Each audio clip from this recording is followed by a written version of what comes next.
Bonjour à tous, c'est l'Instant T, votre rendez-vous quotidien avec l'actu. Alors au programme aujourd'hui, la réaction des agriculteurs après l'annonce du plan de sauvetage de la filière porcine ce lundi. Et puis un focus sur les mineurs isolés dans le département, un sujet qui sera décrypté par Julie Sicot. Bonjour Julie. Bonjour Pauline. Et puis on partira compter les oiseaux à Trébeurdin dans les Côtes-d'Armor. Et puis vous n'êtes pas au bout de vos surprises puisqu'aujourd'hui nous mettons l'improvisation à l'honneur. Le festival Libido démarre vendredi à Brest et nos invités nous parleront de leur passion, le théâtre d'improvisation. Amaury Basse et Rosemonde Rousset, bonjour. Bonjour. On parle avec vous tout à l'heure donc de théâtre d'improvisation. Et puis le mardi, c'est aussi le jour de votre rubrique L'Instant Coup de pouce, où nous mettons un coup de projecteur sur un projet breton qui a besoin de vous pour se réaliser. Aujourd'hui, Xavier Bourris est avec nous pour nous parler de l'association Voile en Baie de Morlaix. Bonjour Xavier Bourris. Bonjour.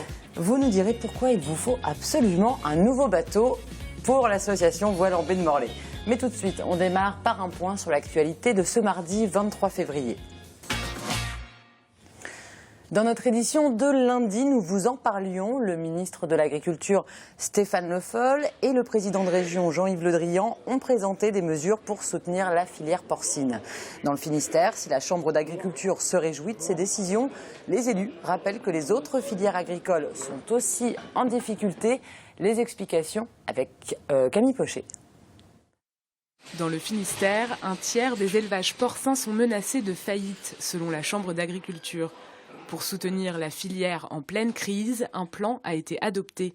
Les mesures, dévoilées ce lundi, vont du soutien financier à la baisse des cotisations sociales pour les éleveurs. L'étiquetage des produits transformés, accepté par Bruxelles, concerne, lui, toutes les filières. Ce qu'on souhaite, c'est de différencier la production agricole française au travers de la mention viande de France, à savoir née, élevée, transformée et abattue dans notre territoire. Et à partir de là, le consommateur aura le choix pour ses actes d'achat. Notre ministre de l'Agriculture a été défendre ce dossier-là à l'échelle européenne et c'est bien dans une logique d'expérimentation dont il a eu l'aval de Bruxelles qui sera mise en place dans notre pays.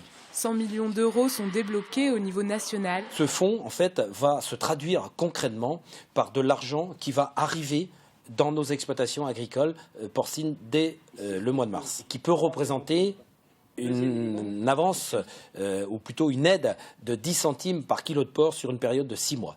30 millions d'euros sont alloués par la région Bretagne à la modernisation de la filière porcine. L'accord concerne majoritairement le porc, à part pour l'étiquetage. Pas certain que les producteurs laitiers ne s'en satisfassent. Pourtant, ce plan de sauvetage est un premier pas. On a commencé par parler énormément de la crise porcine. Il y a des travaux qui ont été effectués. Les choses ne se font pas du jour au lendemain. Donc, un premier plan sort pour le porc. Je pense que rapidement suivra quelque chose pour le lait. En même temps, on peut imaginer que des ponts soient réalisés assez rapidement entre le porc et le lait. Moi, j'espère qu'on est sur la bonne voie, même si 2016 sera une année très compliquée pour les marchés agricoles. Après des semaines de mobilisation, reste à savoir si les agriculteurs vont trouver cet accord suffisant et cesser leurs actions.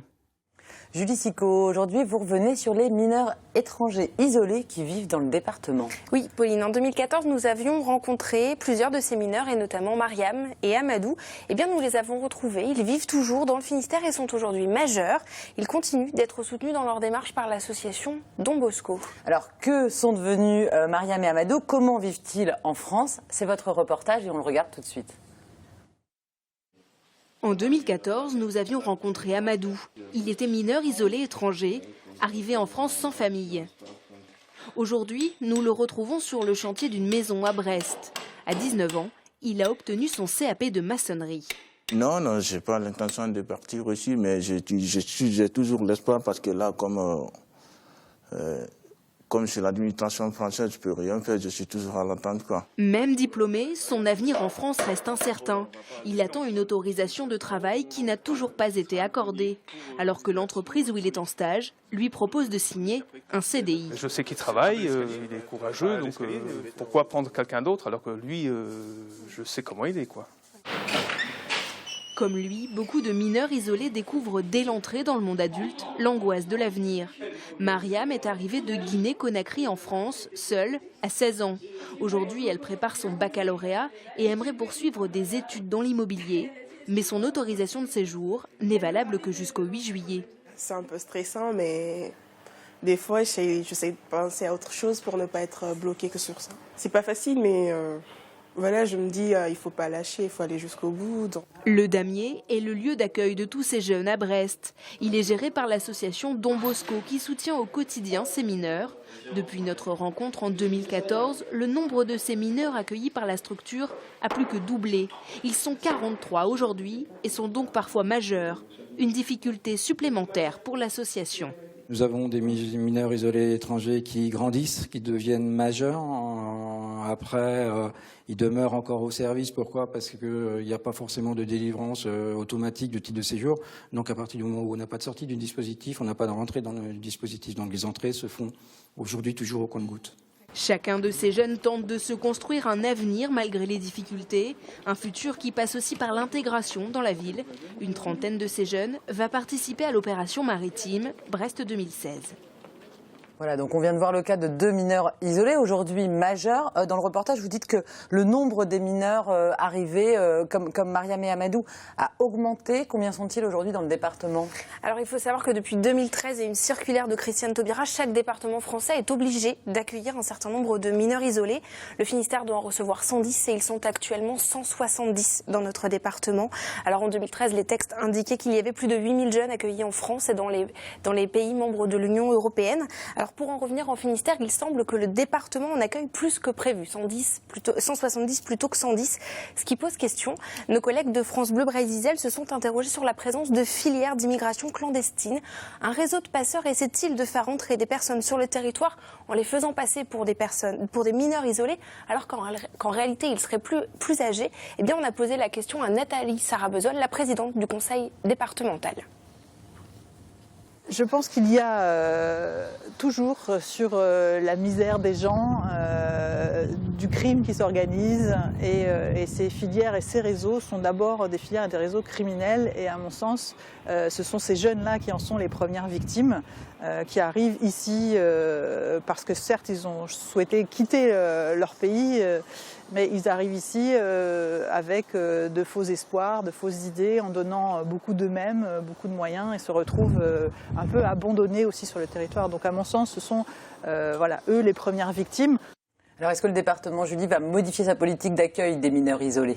Alors le nombre de mineurs isolés est dû, selon le conseil départemental, à une situation internationale de plus en plus dangereuse et instable. La présidente du conseil départemental nous a tout de même indiqué que depuis plusieurs mois, il travaillait à la mise en place au sein des services administratifs à une plus grande surveillance des personnes qui arrivent. Une dizaine de personnes supplémentaires devraient être affectées à cette tâche. Et je vous propose d'écouter à ce propos Nathalie Sarabezol. Il faut que nous puissions déterminer s'ils sont réellement mineurs, s'ils sont réellement isolés, c'est-à-dire qu'ils n'ont pas une famille quelque part. Et pour cela, des travailleurs sociaux qui sont habitués à travailler sur d'autres sujets ne sont pas forcément formés. Donc c'est à nous de les former. Ça fait quelques mois que nous travaillons à cette question.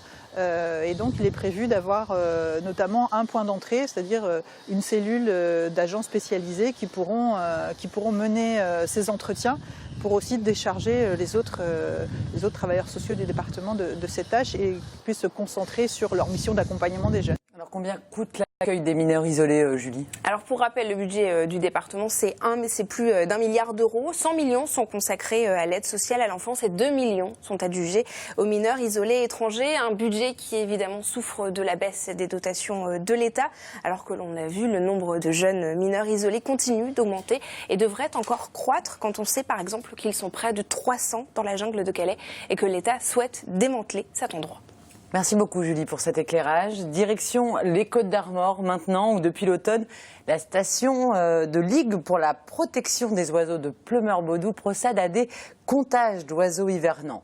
Ponctuelle, l'opération dure seulement 2 heures et elle cible le littoral de la côte de Granit-Rose entre Trébordin et Loannec. Anne Burlot est allée à la rencontre de ces ornithologues. Sur les côtes bretonnes, on recense une trentaine d'espèces d'oiseaux du littoral hivernant. Ces populations sont issues des pays d'Europe du Nord. Elles migrent chez nous dès la fin de l'été. Tous les comptages qu'on fait, on est toujours un peu en dessous de la vérité, parce qu'il y a des oiseaux qui vont se planquer à gauche à droite, donc on ne voit pas tout. Les membres de la Ligue pour la protection des oiseaux procèdent une fois par mois à leur comptage. C'est vraiment une estimation des oiseaux qui hivernent dans le secteur ou les migrateurs de passage. Et donc on fait ça du mois d'octobre au mois de mars. Vous avez les courlis là juste à côté, là il y a un gros groupe de courlis. Rien qu'avec des jumelles ou une longue vue, Franck et ses collègues sont capables d'identifier les animaux et leur nombre, et ce malgré la distance. On essaye d'être le plus précis, donc dès que possible, individu par individu. Après, quand il y a des gros rassemblements, bon, ce qui n'est pas le cas sur le site là, mais quand il y a vraiment des très grands groupes de 500 ou 600 oiseaux, alors soit c'est une estimation si on n'arrive pas, sinon c'est au compteur à main, donc on arrive quand même à être assez précis. Sur des très très gros rassemblements, là on compte, on estime des groupes de 100 à 200 individus. Courlis cendré 14. Ce suivi régulier permet d'étudier l'évolution de la faune sur le long terme. Et à de rares exceptions près, la plupart des colonies sont en diminution, ici comme ailleurs. C'est une tendance, effectivement, qu'on a remarqué depuis plusieurs années, non seulement en France, mais également en Europe et dans le monde. La plupart de ces espèces sont en régression dans le monde entier. Les causes sont certainement multiples. Il y a le réchauffement global, forcément, qui joue un rôle par rapport à la nourriture de ces espèces. Il y a aussi les pollutions, et il y a l'occupation humaine des territoires, les dérangements en hiver dans les zones d'hivernage. Autre facteur, la chasse autorisée pour certaines espèces ou les pesticides qu'on retrouve dans les cours d'eau et les océans. Il y a un héron avec une aigrette. Les bernaches cravants font partie des oiseaux qui résistent le mieux à ce phénomène. Voilà, et tout de suite on parle de libido avec nos invités. Rosemonde Rousset et Amaury Vaz, vous organisez le festival Libido à Brest, comme son nom ne l'indique pas. Le festival fait la part belle au théâtre d'improvisation. Enfin, l'indique si on détaille ce que ça veut dire. Ce que veut dire Libido. Ça démarre ce vendredi, ça dure jusqu'au 12 mars. C'est la 13e édition et un thème, mer contre montagne. Pourquoi, Rosemonde, ce thème-là, cette année? Alors l'année dernière, on était parti sur la francophonie, donc on avait la Belgique, la Suisse et le Luxembourg. Et puis cette année, on a dit on voulait trouver une autre petite spécificité. Et ça nous faisait rire de faire mer versus montagne. Donc on invite Bordeaux, Thonon et Gap à nous rejoindre. Et puis comme en plus on finit sur les impros olympiques, on trouvait rigolo que chacun ait son petit bout de terre terroir à défendre. Alors dans le théâtre d'impro, il y a plusieurs concepts. Le plus célèbre, c'est le match d'improvisation. On peut en retrouver avec le cabaret catch d'impro à l'Opérette. Non, c'est pas du... Alors c'est encore une nouvelle forme d'improvisation. D'accord. C'est pas un match classique, ce catch d'impro. Non, c'est comme son nom l'indique, c'est un catch d'impro justement. D'accord. Donc il y a le match d'impro qui est 6 joueurs contre 6 joueurs dans le décorum, on va dire, traditionnel. Et le catch d'impro, c'est un format un peu plus rapide, plus péchu, et qui coûte moins cher parce qu'on a moins d'acteurs à mettre avec 2 acteurs contre 2 acteurs. Souvent ils sont grimés, ils vont être déguisés, représenter un duo qui est assez marquant, et ils vont s'affronter dans des joutes d'improvisation. Donc c'est le format, on va dire, une miniaturisation du match. Ça dure combien de temps Alors là, on sera sur 2 fois 45 minutes, par exemple, un cabaret d'impro 45 minutes, qui est aussi une forme assez classique qu'on peut retrouver dans les bars. Et mais en 45 minutes, c'est plusieurs petites scénettes. Voilà, en 45 minutes, c'est plein de petites scénettes de durée très différentes. Très variable, ça dépend. Si ça prend, on continue longtemps. Si ça marche pas, on arrête très vite. Un match d'impro, comme le catch d'impro, vous en parliez un petit peu, c'est toujours une véritable cérémonie avec des codes bien précis, un arbitre. Et ça vient d'où tout ça ? Alors c'était l'origine du match d'impro, c'était au Québec. Enfin, l'improvisation, l'origine est encore plus lointaine que ça. Mais en tout cas pour le match d'impro, c'était au Québec. Je crois, il me semble, je me rappelle plus son nom, un fan de théâtre qui se désolait de voir que les gens étaient plus intéressés par le hockey sur glace que par le théâtre. Et il s'est intéressé donc à marier les deux décorums, les deux genres. Et donc avec 2 équipes qui porteraient des maillots de hockey, avec un arbitre, un décorum, le cérémonial avec des hymnes, etc. Mais avec du théâtre comme joute. Et ça va jusqu'au bout parce qu'on ne parle pas de scène, on parle de patinoire. Oui, le lundi soir, on s'entraîne. Enfin, il y a un langage sportif qui est là. Le même langage c'est physique. On boit que de la boisson énergisante. Bien sûr. Voilà. Et comment on s'entraîne justement pour l'impro? Parce que l'impro, on imagine que ça sort, c'est le sens classique du terme, que ça sort tout seul. Mais du coup, comment est-ce qu'on fait alors? Ça s'apprend. Il y a énormément de bases à acquérir, que ça soit du lâcher prise, que ça soit apprendre à faire des accents, que ça soit du mime. C'est avoir des outils pour pouvoir les ressortir après. On travaille beaucoup des mécaniques pour éviter que l'impro bloque, parce que si il y a beaucoup de travers lorsque deux personnes se rencontrent. Et pour éviter de rentrer dans ces travers-là et que l'improvisation bloque, on va faire en sorte que la rencontre soit facilitée entre les deux. Ça passe par l'écoute. Ce que le public a entendu ou vu, l'autre joueur doit aussi l'avoir entendu et vu, parce que le public l'a vu. Ça passe par le lâcher-prise. Quand on fait un personnage, mais ça c'est associé au théâtre, on va le faire jusqu'au bout, et le plus possible. Et dans la sincérité, ça passe par plein de choses comme ça. Et la dernière chose, c'est l'acceptation. Ce que me donne l'autre, on est là pour jouer ensemble, donc ce que me donne l'autre, il faut que je l'intègre à l'histoire. Voilà, c'est pas un one-man show, c'est vraiment une rencontre entre deux personnes qui ont des univers souvent, parce que nous, c'est des rencontres intervilles, mais des fois, c'est des rencontres interpays. Et c'est vraiment deux personnes qui amènent leur univers, qui ne se connaissent pas, et puis quelque chose prend entre les deux, et ça crée une histoire. Ou pas du tout, mais ça crée une émotion, ça crée quelque chose, quoi. Alors, vous vous contentez pas des célèbres matchs au catch d'impro. Durant le festival, vous allez décliner le genre sous toutes ses formes. Il va y avoir de l'improvisation sur l'histoire. La Libido refait l'histoire, c'est samedi 27, ça, au Clous. Et de l'improvisation cinématographique, vous allez me dire un mot là-dessus. Libido suspecte, ça nous rappelle le nom d'un célèbre film. C'est à l'espace Léo Ferré le jeudi 3 mars. Ça marche comment, ça ? Alors ça va être un peu la grosse surprise. Ça se base. C'est nouveau. Voilà, c'est nouveau. C'est la première fois qu'on va le faire. C'est pour ça qu'on le fait à Léo Ferré aussi, qui est une petite salle qui nous permet de tester des nouveaux concepts. Donc ça va vraiment être basé sur le film Usual Suspect. C'est deux personnes qui aimaient beaucoup le film et qui disent il y a moyen d'en faire un petit quelque chose, prendre cette histoire du méchant un peu caché qui se révèle à la fin, le fait aussi qui improvise tout au long selon ce qu'il voit, ce qui l'entoure.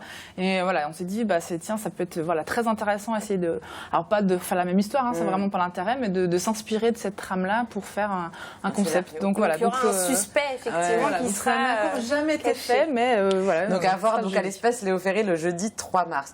La Libido n'est pas seule dans le département, il y a aussi Impro Infinity, Catch Impro. On a l'impression que le théâtre d'impro se porte très bien dans le Finistère. Est-ce que c'est vrai ? Je pense que l'histoire du théâtre d'impro, au moins sur Brest, a commencé déjà depuis quasiment, je crois, une vingtaine d'années bientôt, entre autres avec la Libido à l'époque. Et je pense que ça plaît parce que que ce soit le public ou les gens qui font le théâtre d'impro, je pense qu'on s'amuse beaucoup. Et c'est assez populaire. Et puis c'est très dans l'air du temps, je pense, d'avoir envie de s'amuser, d'avoir envie de se détendre, d'avoir envie de voyager, d'avoir un imaginaire collectif. Mais est-ce que chacun a son style, chaque compagnie? Est-ce que la Libido et Impro Infini, vous avez votre petite touche perso? Alors je pense qu'il y a entre la Libido et Impro Infini, il y a quand même quelque chose qui se ressemble, parce qu'à la base, les collègues professionnels d'Impro Infini, donc c'est une troupe professionnelle, faisaient faisait partie de la Libido. Font partie des créateurs de la Libido. Voilà. Donc l'univers et la démarche à la base vient des mêmes personnes, quoi. C'était tout un groupe. Mais au-delà peut-être des deux troupes brestoises, où chaque troupe de ville a une identité particulière. Alors, pas les troupes de ville, je pense, mais le théâtre amateur autour du match d'impro, toutes les villes sont un petit peu dans la même logique. Mais c'est vrai qu'il y a des troupes professionnelles qui vont travailler sur différentes thématiques. Je sais, par exemple, Impro Infini était énormément sur la thématique, je crois, du handicap. Et donc, il y a une forme de professionnalisation pour ces troupes-là. Mais globalement, les troupes amateurs restent sur du cabaret, sur du catch, sur un format un peu plus ludique, moins dans la démarche professionnelle quand même. Alors, vous avez une section ado, la Libado. Est-ce que les jeunes sont aussi doués que les adultes en improvisation? Beaucoup moins. C'est vrai? Parce qu'ils n'ont pas appris, ils sont plus forts. Ils sont plus forts. Non, ils sont très très bons. Parce qu'ils ont moins de barrières peut-être encore? Parce qu'ils ne comprennent pas ce qu'ils disent d'abord.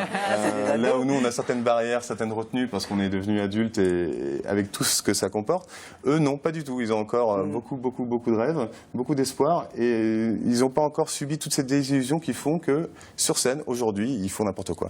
Encore plus que nous. Donc ça marche bien. On les retrouve d'ailleurs durant le festival Libido, les Libados. Ce sera le samedi 5 mars, je dis pas de bêtises, heureusement, la spécialiste du programme, au foyer des jeunes travailleurs Cara Beckham. C'est ça. De toute façon, vous retrouvez toutes les infos pratiques et l'intégralité du programme de ce 13e festival Libido à Brest. C'est sur le site www.libido-brest.com. Merci beaucoup à tous les deux. Et tout de suite, on passe à l'instant coup de pouce. Xavier Bourrize, vous êtes donc le président de l'association Voile en baie de Morlaix. Alors l'association Voile en baie de Morlaix regroupe 11 clubs nautiques de Plouescat à Loquirec. C'est à la fois un groupement de plaisanciers passionnés qui aiment régater ensemble, mais aussi un pôle d'entraînement qui révèle des jeunes talents de la voile. Nicolas Troussel, Armel Lecléache et Jérémy Bayou en sont issus, mais ce sont aussi les 3 parrains de cette association. Vous aimeriez passer un cran au-dessus dans la formation de jeunes espoirs dans l'univers de la course large, mais pour cela, il vous faut de nouveaux bateaux, à commencer par un J80. C'est quoi ce bateau, Xavier Bourrize ? Alors J80 est un bateau, c'est un monotype, c'est-à-dire que le principe du monotype, tout le monde a le même bateau et c'est que le meilleur gagne. Donc nous avons déjà pu acquérir un premier bateau et l'idée c'est d'acheter un second parce qu'il faut pouvoir matcher. C'est un bateau où on est plusieurs dessus pour faire des régates assez courtes. C'est un équipage, c'est un bateau effectivement qui permet de faire des régates maximum le Tour du Finistère. C'est quand même une régate importante, mais c'est un bateau qui est rapide, et sur lequel on trouve beaucoup de bateaux sur les lignes de départ. Il est quand même assez répandu, donc ça permet véritablement de se mesurer avec d'autres bateaux. On retrouve rapidement des ronds avec 50, 60, 80 bateaux. Donc ce bateau positionnerait l'association Voile en baie de Morlaix. Vous pourriez aller vous confronter sur plus de régates, hein, c'est ça, grâce à ce support. Est-ce qu'il y a une forte demande des jeunes locaux de la baie de Morlaix qui veulent faire de la voile, peut-être pas encore leur métier, peut-être qu'ils en rêvent, mais en tout cas qui demandent à se professionnaliser grâce à vous? Très clairement, l'infrastructure du port de Roscoff qui vient d'arriver permet aujourd'hui ces rêves, permet de réécrire l'histoire, comme ont pu en bénéficier les parrains, et d'aller aujourd'hui plus loin. Et les jeunes viennent vous le demander, il y a une vraie demande. Absolument. On avait déjà acquis 3 premiers bateaux qui sont des 5.7 et c'est un bateau qui sert de passerelle entre la voile légère et la voile habitable. Le J80 est le premier pas dans la voile habitable. Alors ce cran au-dessus, est-ce que ça permettrait de faire un vrai pôle pour former les jeunes avant qu'ils ne rejoignent par exemple le pôle course large de Port-la-Forêt? J'imagine qu'ils en rêvent, ça c'est vraiment le pôle des professionnels en France, dans le Finistère. C'est le premier échelon qui manque, que vous voulez développer à... Port-la-Forêt, c'est le Graal. Ouais. Si on peut servir de prépa à Port-la-Forêt, c'est extraordinaire. C'est vraiment le rêve de ces jeunes. Aujourd'hui, c'est plus d'une trentaine de jeunes que l'on entraîne. De l'optimiste au J80. Et on a de futurs champions. C'est sûr. Je ne donne pas les noms encore, mais on a des futurs champions. Vous souhaitez aussi acquérir un Figaro 2. Ça, ce sera notre projet. En tout cas, ce n'est pas pour le financement là tout de suite, mais on va en parler. Est-ce que c'est le support officiel de la solitaire du Figaro? Quelle est l'ambition avec ce bateau-là pour l'association Voile en baie de Morlaix? C'est un rêve, c'est-à-dire que pourquoi s'arrêter au J80? Il faut qu'on aille plus loin. Donc le Figaro 2, on trouve aujourd'hui des bateaux à des prix encore raisonnables, avant l'arrivée du Figaro 3, qui est prévu, sauf erreur de ma part, pour 2019. Donc on a encore le temps de jouer et on a encore le temps d'aller entraîner sur un bateau qui permettra toujours d'aller plus loin, toujours de porter la passion plus loin et plus vite. Pour financer l'achat d'un J80 pour l'instant, en attendant le Figaro 2, vous demandez 10 000 €. Ça se passe sur la plateforme de financement participatif fosburit.com. Aujourd'hui, vous avez déjà récolté 6 310 €. C'est ça? C'est ça. Il reste 15 jours pour participer. 10 000 €, ça suffit pour acheter un J80, Xavier? Non, il faut 15 000 € pour acheter un bateau d'occasion, parce que c'est quand même aussi le budget nécessaire pour un bateau en bon état. 15 000 € que l'on finance de 2 manières. Par ce crédit effectivement participatif. Je suis ravi de voir 87 donateurs, parce que ça veut dire que ça répond aussi à un accueil du public et de gens qui partagent la même passion que nous. Et l'autre moyen de financer les 5 000 € qui manquent, c'est l'organisation d'une grande soirée vendredi prochain dans la salle du Quai Risnel à Saint-Paul-des-Léons. Magnifique salle, un amphithéâtre qui peut accueillir jusqu'à 800 personnes. Donc on a plus de 300 réservations actuellement. Donc je ne sais pas si je passe la salle en configuration à 400 personnes ou à 800. Donc s'il vous plaît, inscrivez-vous. Ça serait plus simple pour la logistique. Et puis dernière question, est-ce que les jeunes espoirs de la baie de Morlaix suivent de près les exploits de leurs parents? On rappelle qu'Armel Lecléache et Jérémy Bayou sont déjà engagés sur le Vendée Globe de 2016 qui arrive. Il y a quoi, des étoiles dans les yeux un peu quand ils parlent d'eux? Absolument. Et un des moments forts que je souhaite pour cette soirée, c'est effectivement la montée sur scène des tout petits, des jeunes, des optimistes, à côté de leurs idoles, leurs stars. Oui, les étoiles dans les yeux sont là. Bon, merci beaucoup en tous les cas Xavier Bourris. On retrouve toutes les informations sur l'association via le site www.voilebedemorlaix.fr. Et puis bien sûr, si vous voulez soutenir le projet de l'association et participer à l'achat de ce nouveau bateau, donc un J80, rendez-vous sur la plateforme de financement participatif www.fosburit.com. Merci beaucoup à tous les quatre d'avoir été sur le plateau de l'Instant T ce soir. Nous, on se retrouve demain, même heure, pour une nouvelle émission. D'ici là, passez une très belle soirée sur TBO. Ciao.